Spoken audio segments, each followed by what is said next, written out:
علی بھائی اگلا سوال ہے کہ آپ کی دعوت حق سے اللہ تعالیٰ نے ہمیں اسلام کی سچائی سے روشناس تو کروا دیا الحمدللہ، لیکن اس سفر کا تلخ پہلو یہ بھی ہے کہ ہر مسئلے میں اختلاف ہے، یعنی پنجابی میں جسے کہتے ہیں جیڑا پنو ہی لال۔ ہاں جی، آخر ایک عام آدمی کیا کرے، کدھر جائے؟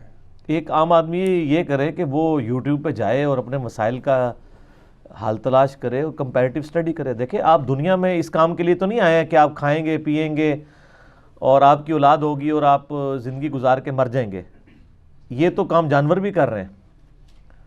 وما خلقت الجن والانس الا لیعبدون، پرپس آف لائف ہے اسلام، آپ کو پرپس آف لائف دیتا ہے۔ زندگی میں آنے کا مقصد کیا ہے؟ خدا کی شناخت، اور خدا کی شناخت کس لیے؟ کہ اللہ تعالیٰ نے دنیا کی زندگی عارضی بنائی ہے، اصل زندگی آخرت کی ہے۔ لیکن اللہ نے پھر ساتھ ہی کہہ دیا بل تؤثرون الحیات الدنیا والآخرۃ خیر وابقی ان ھذا لفی الصحف الاولی صحف ابراہیم وموسیٰ، بلکہ تم دنیا کی زندگی کو ترجیح دیتے ہو حالانکہ آخرت کی زندگی ہمیشہ ہے اور بہتر بھی ہے اور ہمیشہ رہنے والی ہے۔ یہی ایک کانٹے کی بات تھی جو اگلے صحائف میں بھی تھی، قرآن سے پہلے صحیفوں میں، چاہے وہ ابراہیم علیہ السلام کے صحائف ہوں یا موسیٰ علیہ السلام کے۔ تو دنیا میں آنے کا مقصد اللہ کی شناخت، اللہ کی معرفت ہے، اور دنیا کی زندگی کو عارضی سمجھنا، آخرت کی زندگی کو ابدی سمجھنا اور اس ابدی زندگی کے لیے تیاری کرنا۔ تو سر یہ تیاری جو ہے وہ ربو ہی نہیں ہو جائے گی خود بخود ہی۔ دنیا میں کوئی کام بھی اپنی نیچرل پیس پہ تو نہیں ہوتا اگر آپ نے اس کو منطقی انجام تک پہنچانا ہے، تو اس کے لیے پھر آپ کو ایفرٹ پٹ کرنی پڑے گی۔ تو یہ سر تلخ پہلو ہے، اسی وجہ سے تو ہم یہ کر رہے ہیں، یہ ہم نے فیلڈ کیوں اڈاپٹ کی ہے۔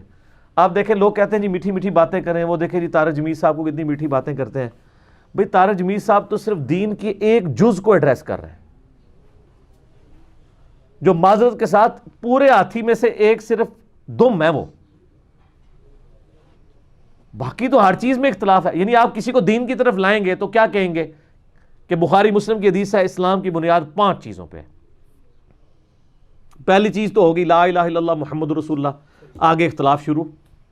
نماز قائم کرو، نماز کس طریقے پہ قائم کرنی ہے تو اس کا کوئی طریقہ ہے، اس میں اختلافات ہیں، پھر اس کی نٹی گریٹیز ہیں وہ تو ختم ہی نہیں ہوتی۔ تو سر پھر آپ سیریس لیں گے، اختلافی موضوعات کو سیکھنا ضروری ہے۔ اور یہ تو اختلافی موضوعات آپ کو میں ود ان ریلیجن بتا رہا ہوں، اگر آپ ایک انٹرنیشنل لیول کے اوپر دیکھیں پھر تو آپ کرسچینٹی اور اسلام کو بھی کمپیئر کر رہے ہوں گے، جوڈائزم کو اور کرسچینٹی اور اسلام کو بھی دیکھ رہے ہوں گے، ہندوازم ورسز اسلام، پھر ان کے وسوسے بھی ہوں گے، پھر پوری ڈاکٹرائن کو کلیئر کرنا ہوگا۔ جو بہت انٹلیکچوئل ہیں وہ اس لیول تک بھی جائیں گے، اور ظاہر ہے وہ بہت انٹلیکچوئل انڈیا پاکستان میں تو نہیں ہوتے ہیں، وہ گورے ہی ہوتے ہیں جو بیچارے اتنے چیزیں سیکھ کے تو حق تک پہنچ جاتے ہیں۔ یہاں تو آپ کو اپنے مسلک سے باہر نہیں نکلنے دیتے۔ پی کے فلم میں انہوں نے یہی تو دکھایا ہے۔ یہاں پہ کسی کے اوپر مصیبت آتی ہے نا یا پریشانی آتی ہے، کسی کی ماں مر گئی، جوان بیٹا مر گیا، باپ مر گیا، اور وہ پھر نیت کرتا ہے میں نے اب دین پہ چلنا ہے، تو اس کے محلے کی مسجد اگر بریلویوں کی ہے تو وہ ایک پریکٹسنگ بریلوی بن کے باقی زندگی گزارتا ہے۔ حالانکہ ہونا تو یہ چاہیے تھا کہ اب وہ دین کو سیکھتا اور اچھا مسلمان بنتا۔ وہ یہ سمجھتا ہے کہ اچھا بریلوی بننا اب یہ میری زندگی کا مقصد ہے، اور اگر محلے کی مسجد جو ہے وہ دیوبندیوں کی تھی تو اچھا دیوبندی بننا میری زندگی کا مقصد ہے، اگر وہ اہل تشیع کی تھی تو اچھا شیعہ بننا مقصد ہے، اور اگر وہ اہل حدیث کی تھی تو اچھا اہل حدیث بننا میرا مقصد ہے۔ اچھا مسلمان نہیں، اچھا مسلمان بننے کے لیے تو آپ کو پہلے علم حاصل کرنا پڑے گا۔ اسی لیے آپ دیکھ لیں کہ قرآن و سنت کی تعلیمات سینٹرڈ اراؤنڈ علم ہے۔ انما یخشی اللہ من عبادہ العلماء، اللہ کی معرفت صرف اہل علم کو ہے۔ اہل علم سے مراد یہ ڈگریوں والے نہیں، جو بھی علم حاصل کرے۔ علم حاصل کرنا ہر مسلمان مرد و عورت کے اوپر فرض ہے، حتیٰ کہ صحیح بخاری میں ہے بلغوا عنی ولو آیہ، پہنچا دو خواہ تمہیں ایک آیت ہی آتی ہو، پوری ڈگری کی ضرورت نہیں، ایک آیت بھی آتی ہے وہ بھی پہنچا دو۔ پھر آیا کہ قل هل يستوي الذين يعلمون والذين لا يعلمون انما يتذكر اولو الالباب، بھلا بتاؤ علم والے اور بغیر علم والے برابر ہو سکتے ہیں؟ نصیحت تو نہیں حاصل کرتے مگر علم والے۔ نبی علیہ السلام کو بھی جس چیز کی دعا سکھائی گئی ہے وہ یہ ہے قل رب زدنی علما، سورہ طٰہٰ کی آیت نمبر 114۔ اے نبی آپ بھی اللہ سے مانگا کریں کہ اللہ میرے علم میں اضافہ کر دے، میرے عشق میں، میرے جنون میں، میرے وجدان میں اضافہ کر دے۔ یہ تو کوئی دعا نہیں ہے، علم میں اضافہ کر دے، کیونکہ جو محبت، جو عشق علم کی بنیاد پہ ہوگا وہی صحیح ہوگا۔ اگر آپ علم کے بغیر رکھیں گے تو جن لوگوں نے اللہ تعالیٰ کے بارے میں غلط عقیدے بھی کلیم کیے ہیں وہ اللہ کی محبت میں ہی کیے ہیں۔ یہ وحدت الوجود کا جو عقیدہ آیا ہے کہ جی ہر چیز ہی اللہ ہے، اللہ کے علاوہ کوئی چیز ایگزسٹ ہی نہیں کرتی، وجود حقیقی ایک ہے، باقی سب جو ہے وہ مزاج ہے، جو ہے وہ مجاز ہے. اب انہوں نے اللہ کی محبت میں کہا نا، وہ کہتے ہیں ہم مان نہیں سکتے کہ اللہ کے علاوہ بھی کوئی ہے، تو پھر وہ شرک کر گئے، مخلوق کو بھی خدائی بتا دیا، پینتھیزم کا عقیدہ آ گیا، ہماؤست کا عقیدہ آ گیا. حالانکہ توحید تو قدیم کو حادث سے الگ کرنے کا نام تھا. قدیم کہتے ہیں جو ہمیشہ سے، یعنی اللہ، حادث جو مخلوق، حادثہ، انسیڈنٹ. تو لیکن انہوں نے اللہ کی محبت میں کہا نہیں جی یہ پہاڑ بھی اللہ ہے، درخت بھی اللہ، یہ اللہ ہی نے روپ دھارا ہوا ہے. تو یہ عقیدہ اللہ کی نفرت میں رکھا گیا یا اس کی محبت میں؟ محبت میں. لہٰذا محبت میں بھی کوئی عقیدہ علم کے بغیر ہوگا فارغ ہو جائے گا. اسی لیے اللہ تعالیٰ نے پیغمبروں کو رول ماڈل بنایا ہے تاکہ اللہ کے بارے میں وہ عقیدہ رکھو جو پیغمبر بتائیں. مثنوی مولانا روم شریف کے اندر جو عقیدے آئے ہیں وہ نہ رکھ لینا. او جی ایک بندہ سی جی وہ کہہ رہا سی اللہ میرے کو لائے میں تیری کنگھی کراں، میں تینوں نواواں، میں تیری کنگھی کروں، میں تجھے نلاؤں دلاؤں، کپڑے پہناؤں. تو حضرت موسیٰ علیہ السلام وہاں سے گزر رہے تھے تو حضرت موسیٰ نے اس کو ڈانٹا اور سمجھایا کہ اللہ کی صفات یہ نہیں ہے. وہ کہتے ہیں الٹا حضرت موسیٰ کو ڈانٹ پڑ گئی اللہ کی طرف سے. واہ جی، لوگ کہتے ہیں سبحان اللہ، لعنت اللہ. سبحان اللہ نہیں. اگر حضرت موسیٰ نے ایک نانگے پیر سے توحید سیکھنی ہے تو یہ کس کی کمزوری ہے؟ اللہ کی، حضرت موسیٰ کی نہیں. کیونکہ آن دا فیس آف ارتھ خدا کا ریپریزنٹیٹو کوئی نانگا ہوتا ہے یا پروفٹ ہوتا ہے؟ یہ تو اللہ تو یہی بتا رہا ہے نا، وَإِن مِّن أُمَّةٍ إِلَّا خَلَا فِيهَا نَذِيرٌ. کوئی امت ایسی نہیں گزری جس میں ہم نے کوئی پیغمبر ڈر سنانے والا نہ بھیجا ہو.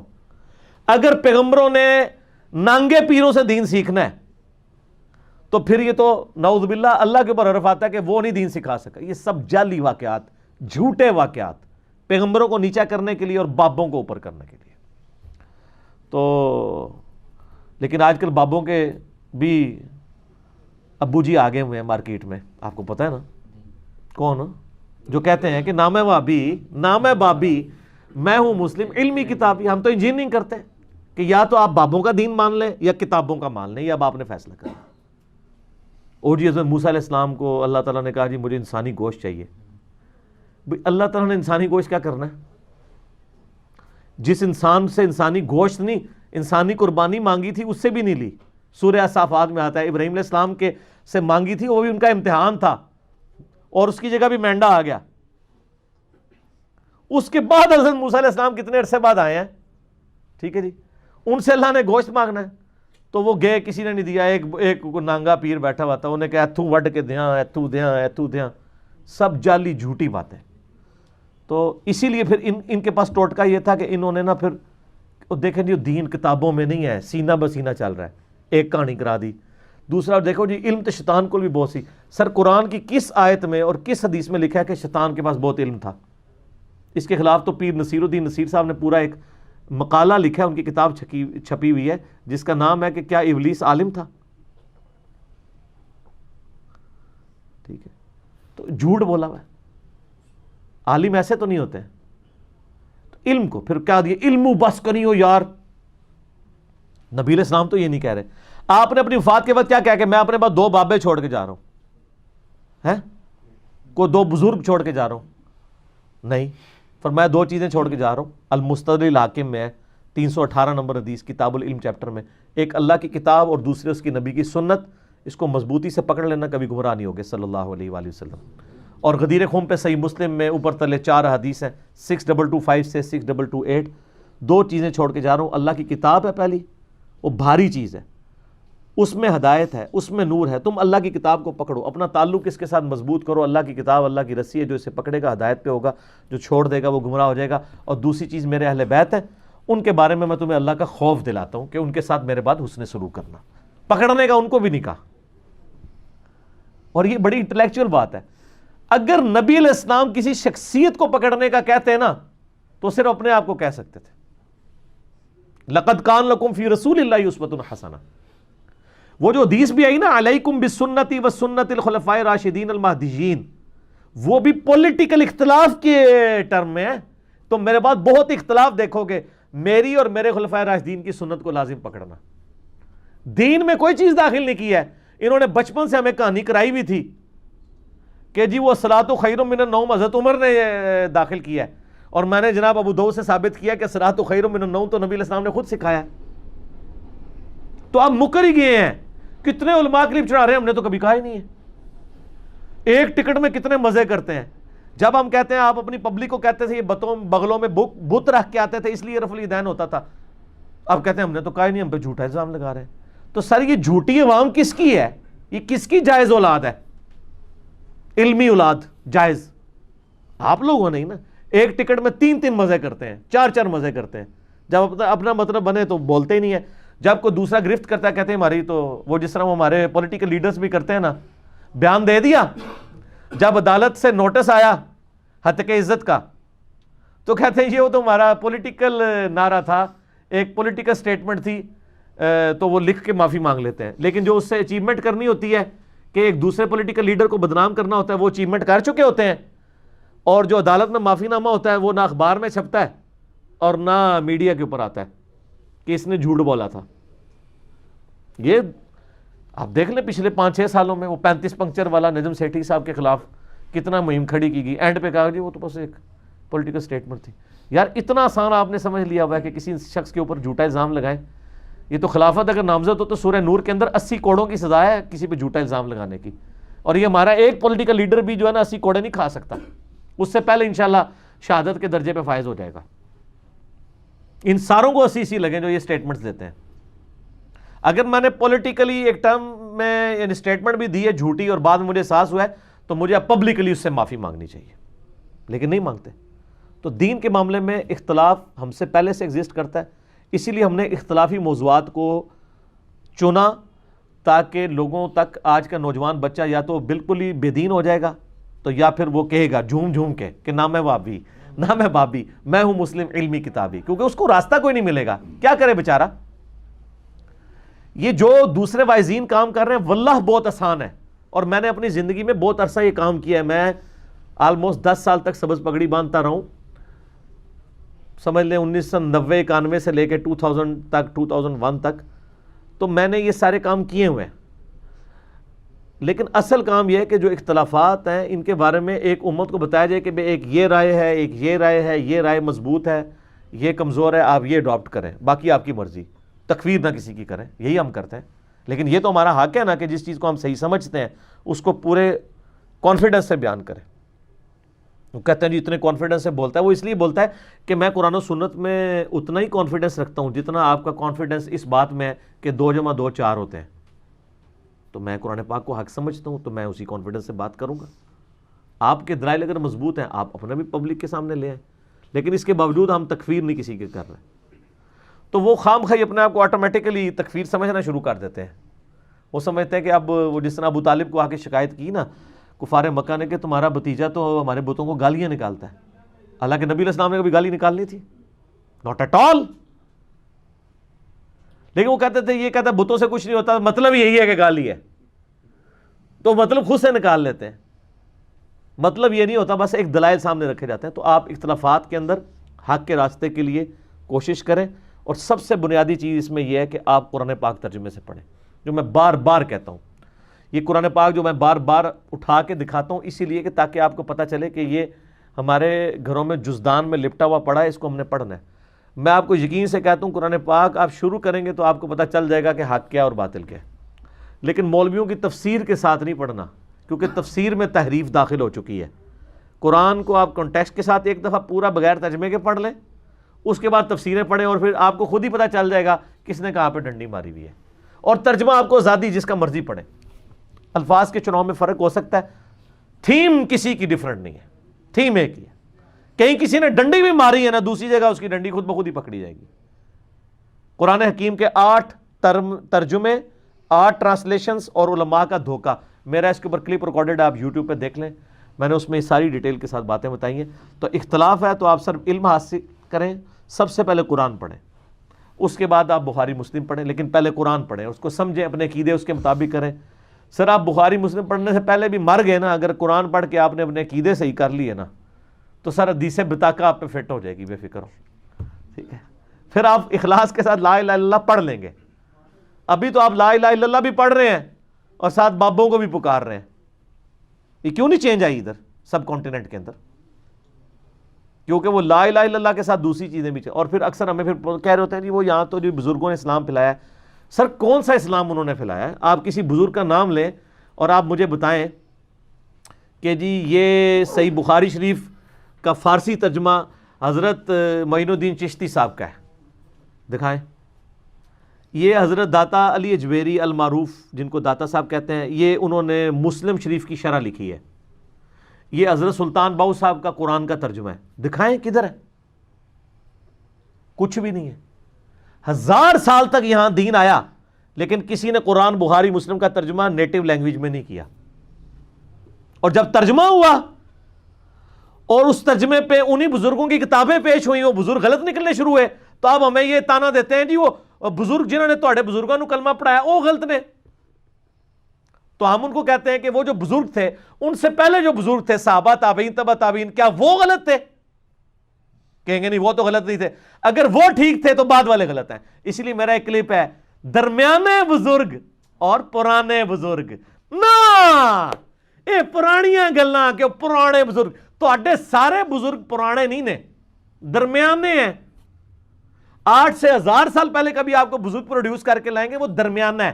پرانا وہ ہوگا جو 1400 سال پہلے ہے. نبی علیہ السلام، صحابہ، تابعین تبع تابعین، آپ جتنے بزرگوں کو کلیم کریں سب درمیانے ہیں. حضرت علی اجویری جو ہیں 465 ہجری میں فوت ہوئے ہیں. ان سے پہلے 450 سال کے مسلمان وہ پرانے بزرگ ہیں. ٹھیک ہے جی. معین الدین چشتی صاحب 533 ہجری میں فوت ہوئے ہیں. ان سے پہلے جو 500 سال بزرگ ہیں وہ پرانے بزرگ ہیں. آپ کون سے پرانے والے لے کے بیٹھے ہوئے؟ سب درمیانے ہیں. اور آج جو ہے نا اتنا پرانا، ہم 1000 سال بعد تو 1000 سال پرانے ہم بھی ہو جائیں گے، تو ہم بھی پرانے بزرگ ٹھیک ہو جائیں گے. نہ سر، دین کتابوں میں ہے، بابوں میں نہیں ہے. نبی علیہ السلام نے بابوں کے حوالے نہیں کیا، کتابوں کے حوالے کیا ہے. کتاب میں اس لیے کہہ رہا ہوں کہ اگر وہ کہہ رہے ہیں کہ تم نے میرے بعد قرآن کو پکڑنا ہے تو قرآن کتاب ہے نا. نبی کی سنت تو سنت ریٹن فارم میں، ریکارڈڈ فارم میں موجود ہے. عملی تواتر سے بھی اور ریٹن فارم میں بھی. 8 سے 1200 سال پہلے ایک علم فریز کیا گیا، ایک علم ہے جو آج تک فریز نہیں ہو رہا، ہر گلی محلے کی لادہ بدعت ہے. اور ایک ہے 1200 سال پہلے جو دین تھا اس کو ایک ریٹن فارم میں لے آیا گیا. تو حالانکہ نبی علیہ السلام کے مبارک زمانے میں ایسے لوگ تھے جن کے بارے میں آپ کلیم کر سکتے تھے کہ میں اپنے بعد ابوبکر، عمر، عثمان و علی کو چھوڑ کے جا رہا ہوں. نہیں فرمایا. کیوں؟ 2 سال بعد حضرت ابوبکر بھی فوت ہو گئے. مجھے آج کی ڈیٹ میں حضرت ابوبکر کا کوئی فائدہ اس اعتبار سے ہے کہ وہ میرے سامنے موجود ہے کہ میں ان سے دین حاصل کروں، لیکن قرآن تو موجود ہے. حضرت ابوبکر، عمر، عثمان و علی تو فوت ہو گئے، قرآن نہیں فوت ہوا، سنت نہیں فوت ہوئی. حتیٰ کہ آخری صحابی ابو طفیل عامر بن واصلہ 110 ہجری میں فوت ہوئے ہیں. آج 1440 ہجری ہے. آخری صحابی کو فوت ہوئے بھی 1330 سال گزر چکے ہیں، لیکن قرآن و سنت زندہ ہے. ٹھیک ہے. تو اگر بعد میں انہوں نے فوت ہی ہونا تھا تو نبی علیہ السلام فوت ہونے والے لوگوں کے حوالے تو نہ کرتے نا. آپ ان سے اکتساب تو نہیں کر سکتے، ان کی تعلیمات سے اکتساب کر سکتے ہیں جو آج کتاب و سنت کی شکل میں ہمارے پاس موجود ہے.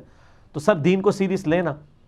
تو آپ پریکٹسنگ بریلوی، دیوبندی، اہل حدیث، شیعہ نہ بنے، پریکٹسنگ مسلمان بنے. اس کے لیے پہلے آپ علم حاصل کریں. اگر آپ نے رمضان میں نیت کر لی اعتکاف کے بعد دین پہ چڑھنے کی اور داڑھی تھوڑی تھوڑی بڑھا لی ہے تو ہوں وہ جس مسجد اعتکاف بیٹھے ہو نا اسی مسجد دے فرقے دا فلرش بندہ بن کے نہ نکلنا، اللہ کا بندہ بن کے نکلنا. ٹھیک ہے. اور یہ بات ہم اس لیے کر سکتے ہیں کہ میں نے تو سارے فرقے گھومے ہیں، مجھے تو نہیں کوئی اس چیز کا میرا مار سکتا کہ جی تو جدھر پیدا ہوا تھا ادھر ہی لگا ہوا ہے. نہیں، ہمیں تو کبھی، یعنی میں نے بتایا ہم تو غلاف کعبہ سے لپٹ کے دعائیں مانگی تھی، اللہ بریلوی مارنا. اب جو لوگ کہتے ہیں نا دعا قبول نہیں ہوتی، شکر کرے کرو دعا قبول نہیں ہوتی. بعض کا تسی ایسی دعائیں بھی کر سکتے ہو جو آپ کیا، حالانکہ مجھے اس وقت بھی یہ دعا کرنی چاہیے تھی اور آج بھی یہ دعا کرنی چاہیے کہ اللہ مجھے مسلمان مارنا. وہ اس لیے ہم کرتے تھے کہ ظاہر ہم باقیوں کو مسلمان سمجھتے نہیں تھے. لاکھ کہتے رہے جی باقی مسلمان ہیں، نہ ایسے نہیں. باقیوں سے لکھوائیں. کوئی بریلوی عالم لکھ کے دے کہ ہمارے فرقے کے علاوہ سارے گمراہ ضرور ہیں لیکن ایک دن جنت میں چلے جائیں گے، تو نہیں لکھ کے دے رہے. کیا مطلب؟ تکفیر کر رہے ہیں. ٹھیک ہو گیا. تو سب دین کو سیریس لیں، علم حاصل کریں. اختلاف ہے لیکن سولوشن ہے اور آپ کو پتہ چل جائے گا. قرآن پڑھیں، آپ کو خود بخود پتہ چل جائے گا کیا سچائی ہے. باقی چھوٹے موٹے چیزیں تو وہ تو پیغمبر جب دنیا سے چلے جاتے ہیں تو پھر 100% تو سیٹسفیکشن نہیں ہوتی، لیکن موٹی موٹی ڈاکٹرائن تو کلیئر ہو جاتی ہے. بنیادی عقائد ٹھیک کر لیں، بنیادی اعمال اپنے ٹھیک کر لیں، ٹھیک ہوگا.